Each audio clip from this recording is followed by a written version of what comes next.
اليوم هنعمل كبدة اسكندراني بأسهل طريقة. تعالوا نشوف الطريقة مع بعض.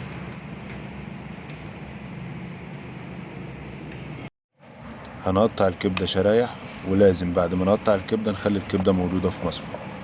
وقبل التسوية بربع ساعة نتبل الكبدة بالثوم والخل والبابريكا الحر والكزبرة والفلفل الأسمر والملح. المكونات: هنقطع البصل جوليان والطماطم والفلفل الأخضر والفلفل الأحمر والفلفل السبايسي والثوم نضربه في الخلاط، ومعانا الليمون والخل والتوابل ملح وفلفل أسمر وكزبرة وبابريكا حار وكمون.